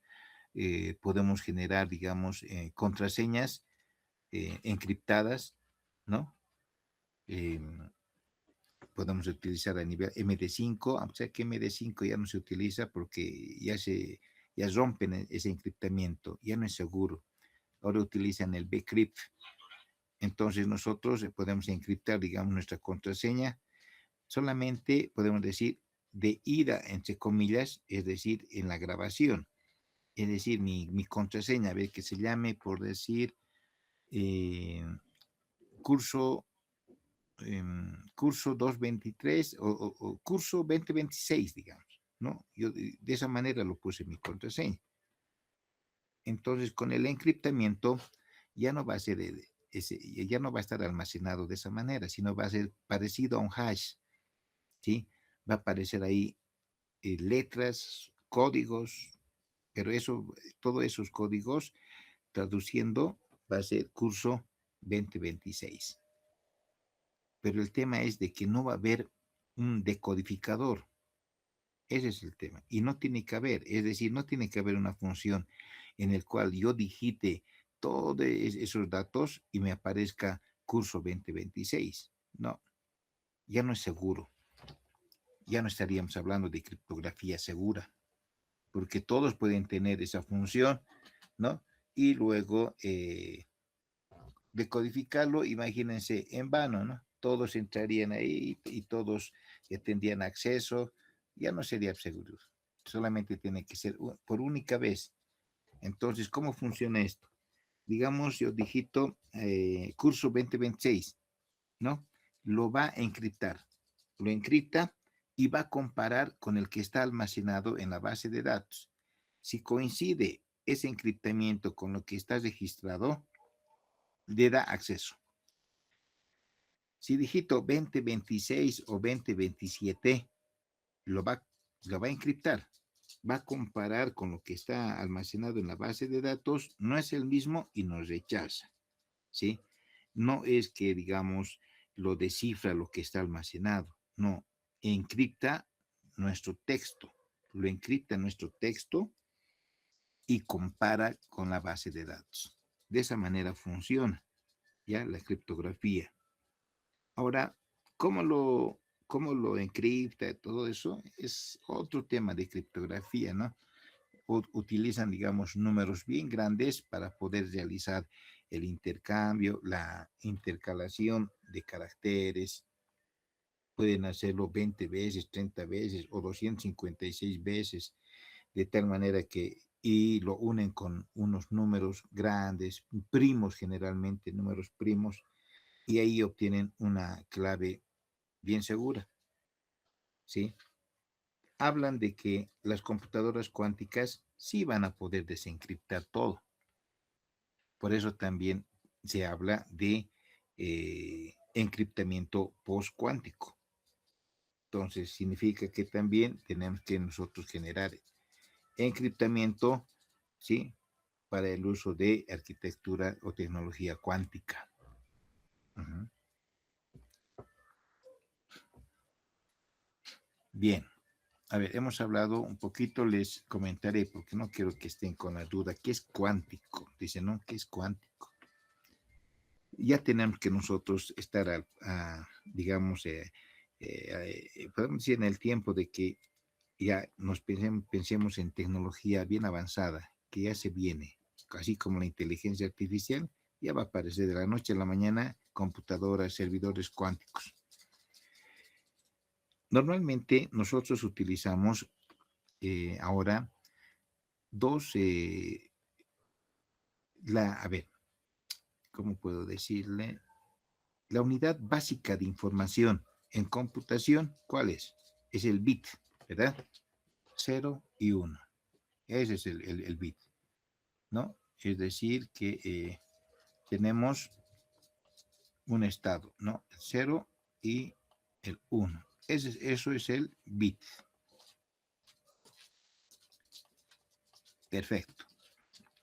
Entonces, si queremos nosotros manejar información, va a ser combinaciones entre 0, 1, 1, 1, 0, 1. Todo esto, ¿sí? Puede ser un byte, y si es más grande, puede ser un word, una palabra, y todo esto significa algo, ¿no? Puede ser, por decir, la A, algo así, ¿no? Puede ser. Entonces, nosotros, y la forma de almacenamiento siempre va a ser eso, ¿no? El 0 o el 1 o el 0, siempre de esa manera. Siempre 0 y 1, 0 y 1, siempre. Esa es la unidad básica de información en computación, ¿verdad? Eso es lo que conocemos actualmente. Pero ahora ya se está cambiando eso, ya está cambiando. Ya no están pensando, ya no están haciendo de que se almacene el 0 y uno detrás de otro, sino que tanto el estado 0, que significa algo, se almacene también el 1. Después puede almacenar también el 0, otra vuelta el 1, otra vuelta el 1, etcétera, etcétera. ¿Sí? ¿Qué significa? Que aquí estamos almacenando en un solo estado, ¿sí? En un solo estado, varias informaciones, ¿no? Y entonces, al almacenar, ya no estamos almacenando, digamos, este número, este otro número, ya no, sino estamos almacenando en una misma situación, en un mismo estado, manejamos varias informaciones. Entonces, este va a ser el bit.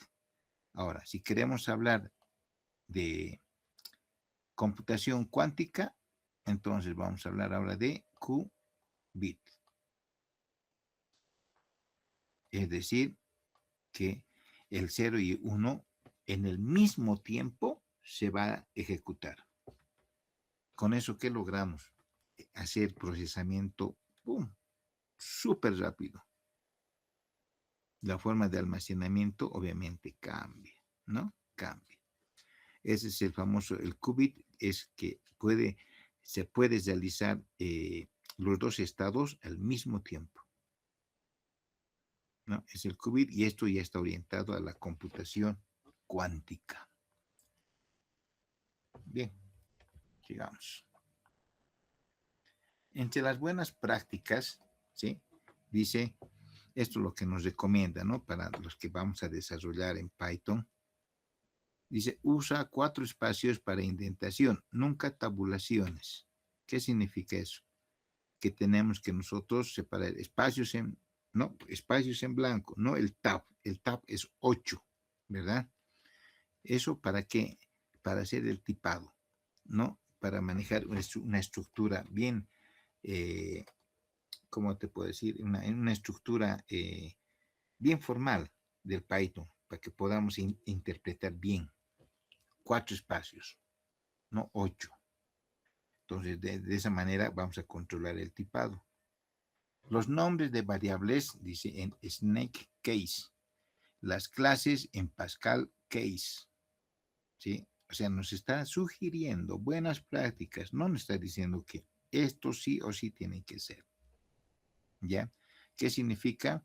Que nosotros, los nombres de las variables, todo puede ser minúsculas, ¿sí? Minúsculas con guiones, todo. Y también, y en clases, cuando utilizamos objetos, podemos utilizar una mayúscula, ¿no?, inicial, otra mayúscula intermedia, etc. Es válido. También, ¿para qué? Para orientar mejor, ¿no?, al programador. Buenas prácticas, no estamos diciendo que es obligatorio. El otro es, usa entornos virtuales para cada proyecto. Eso les decía, ¿no? Depende de ustedes cómo quieren utilizar el Python. Porque lo que pueden hacer es, por ejemplo, yo instalo en la unidad I o en la D, en la E, F, en el que tenga, y lo instalo el Python. Bien, perfecto. Entonces, me voy a mover en esa unidad. Va a estar almacenado en ese disco y se va a grabar en un entorno de Windows. Entonces, donde sea que yo ejecute, Python va a responderme. ¿Sí? Pero cuando cargue librerías, todo eso, tengo que ir a ese lugar, instalar en ese lugar. ¿Ya? No es recomendable, dice. ¿Por qué? Porque las librerías que uno instala no son pequeñas, son grandes. Entonces, si yo instalo en el C lo voy a cargar, ¿sí? Obviamente, lo que yo digite va a funcionar.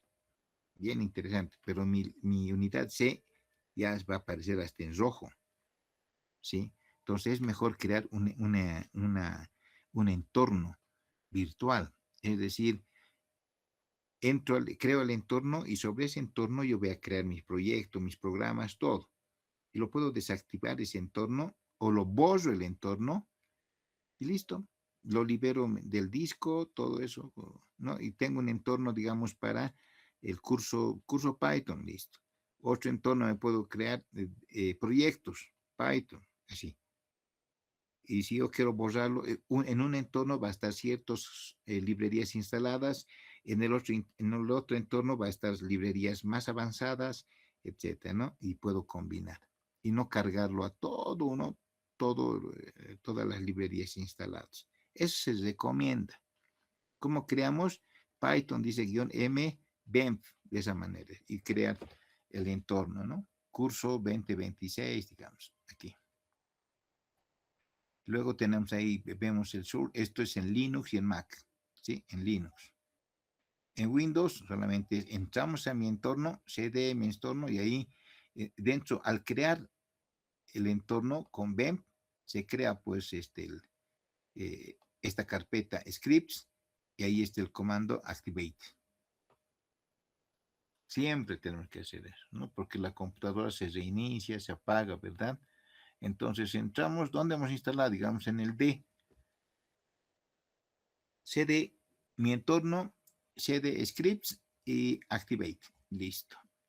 Ya estamos en modo Python de ese entorno, ¿no? Entorno curso 2026. Luego documenta funciones con docstring, entre comillas, ¿no? Con estos dos comillas, ¿qué es la función? De esa manera tenemos que trabajar. Esas son las buenas prácticas. Gestiona versiones con Git. Ya, esto es otro tema, ¿sí? Es tema, digamos, de aprender cómo manejar, digamos, el Git cuando se trabaja entre varios desarrolladores. Entonces, todos los que trabajan pueden estar haciendo un push, alimentan a un área de trabajo que está en la Internet o está en sus servidores. Entonces, en ese área de su servidor, ahí está la primera versión del sistema. Entonces, alguien trabaja y lo sube al Git y ahí lo prueba, ¿no? El otro recoge del Git y trabaja sobre eso. Evita duplicados, maneja versionamiento, es decir, podemos tener en el Git primera versión, segunda versión, tercera versión. Resulta que no funciona alguien que ha dicho que está bien y hace un push, ¿no? Lo sube, pero no funciona, tiene errores, entonces, ¿qué tenemos que hacer? Sacarlo del Git y retroceder, volver a la versión anterior, eso nos permite el Git manejar y es lo más recomendable. Pero para poder utilizar el Git tenemos que también conocer cómo se crea el Git. Ya, eso es, podemos decir, otro tema. Claro que recomienda, ¿no? Pero también no pueden manejar Git, ¿no? Pero sí su código tendrían que colocar versión 1 o con fecha, su directorio, no sé, de tal manera que tienen que controlar sus versiones. Si hay algún error, entonces regresar, ¿no? Eso es lo que podemos ver del tema de manejar con Git. ¿Sí? Pero esto ya es para hacer desarrollo, full desarrollo, ¿ya? Es para trabajar netamente en programación.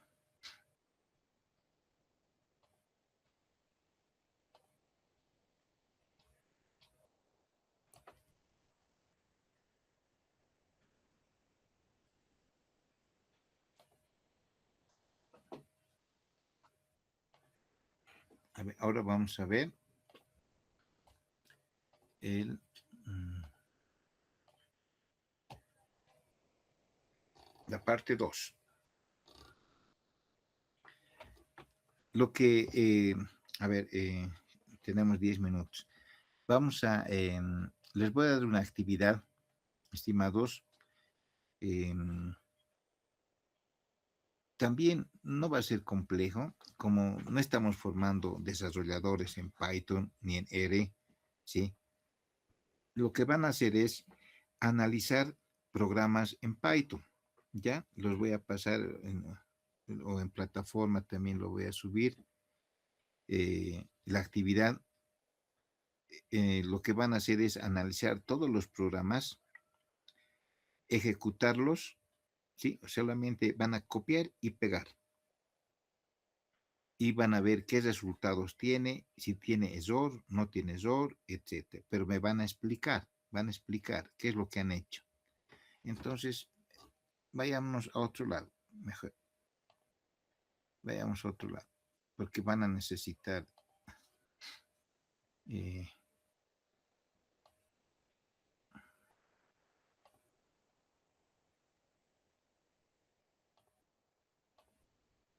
bien. Entonces, para aquellos que no han podido instalar el Python o no se familiarizan mucho en la instalación, lo que van a hacer es lo siguiente. Van a digitar en su página web Anaconda, ¿sí? Van a digitar esta instrucción, anaconda.com, ¿ya? Están viendo, ¿no? Esta instrucción, anaconda.com. En cualquier navegador, una vez que digiten anaconda.com, les va a mostrar este ambiente, ¿ya? Este ambiente. Tenemos aquí create un dashboard para organizarnos, etcétera. No lo vamos a ver a profundidad. Ustedes pueden estar analizando después poco a poco, con calmita, los que quieren seguir más adelante, ¿no? Con Python. ¿Sí? Entonces, una vez que tengamos esto ya, no se necesita instalar, pero sí tener una cuenta, les recomiendo, en Gmail, para que se autentiquen con Gmail, porque el Gmail, su usuario va a estar activo, entonces va a decir autenticarse con qué, con Google, y ahí aparecen, ¿no? Varias opciones. Y ustedes ponen Google, perfecto, y les aparece este entorno. Luego nos vamos a ir aquí a Notebooks, que este icono con naranjado, ¿sí? Y al digitar eso, nos va a aparecer este ambiente de trabajo, ¿ya? Entonces, en este ambiente ya estamos nosotros en Python. Si es que no hemos podido instalar en nuestro computador, ¿sí? Lo hacemos directamente en Anaconda, no hay ningún problema, ¿ya?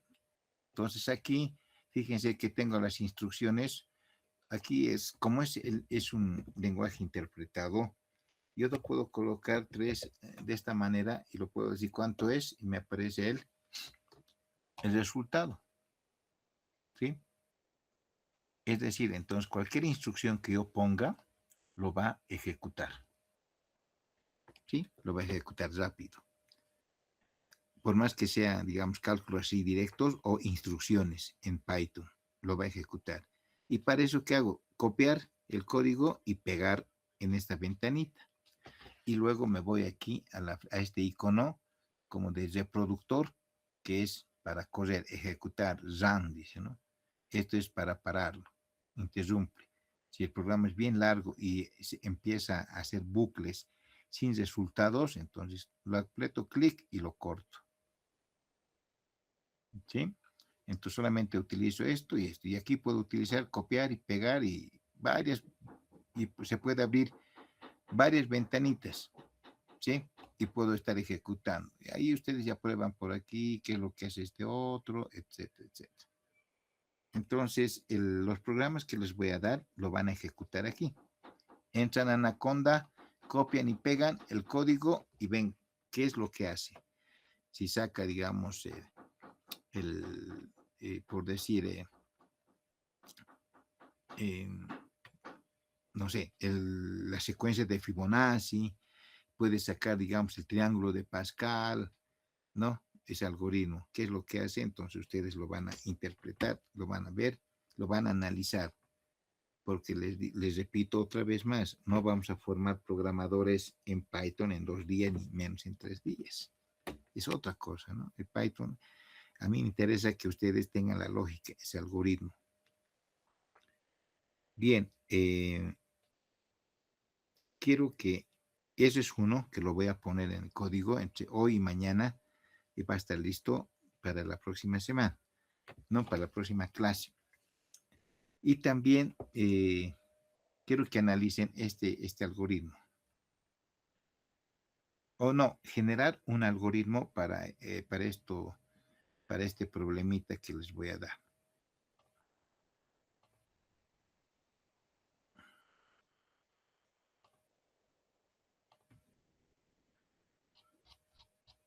Este documento obviamente va a estar en su material, ¿no?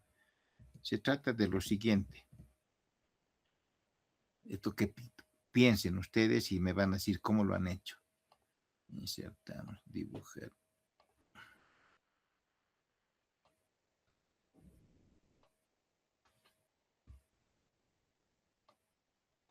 Pucha.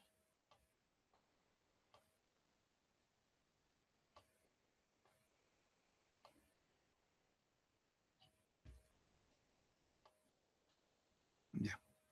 Es una matriz de 3 por 3. Quiero que analicen, ¿sí? Quiero que lo analicen esta parte y me digan cómo es el algoritmo o lo escriban el algoritmo para poder realizar este tipo de cálculo.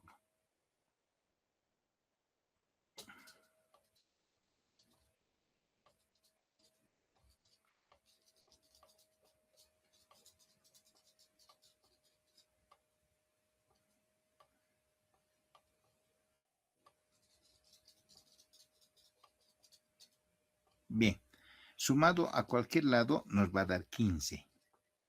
A este lado, 15. A este lado, 15. A este lado, igual 15. Aquí, Inge, perdón, creo que no está compartiendo la pantalla. ahí no. Ya, ahorita lo voy a compartir. Exacto. Ahora sí. Ahora sí. Entonces, lo van a hacer el algoritmo para poder resolver esta matriz. Tengo una matriz de 3 por 3, ¿ya? Entonces, a cualquier lado, sumado a cualquier lado, tiene que darme 15. Solamente para esto. Ahora, si funciona hacen el algoritmo para el de 3, también va a funcionar, pero siempre en impares, en 5, 7, siempre en dimensiones impares. Es decir, fila, va a ser la fila 1, 2, 3. Columna 1, 2, 3. Entonces tenemos aquí una matriz.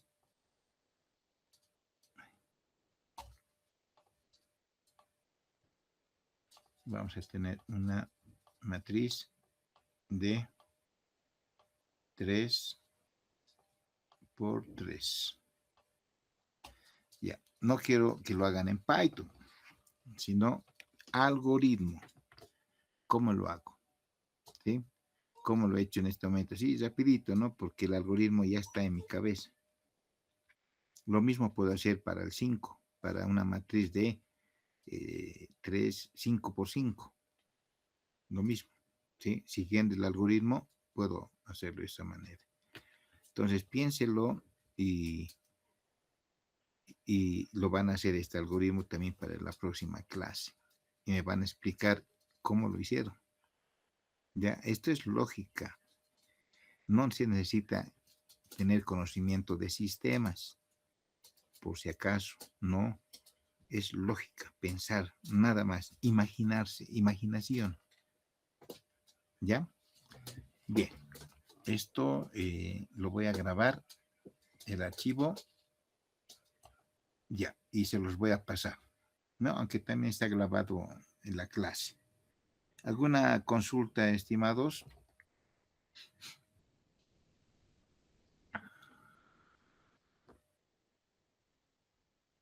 Bien, entonces nos estamos viendo en la próxima clase y donde vamos a ver el tema ya de me responden los algoritmos y entramos al lenguaje R, que R es netamente estadístico, ¿sí? Netamente estadístico. Y es interesante también, ¿no? Algunos pueden utilizar, pero mejor es que Python lo utilicen para varias cosas, ¿no? En realidad sirve para varias cosas el Python. Bueno, quedamos ahí. Nos vemos en la próxima clase. Buenas noches, tengan ustedes, estimados.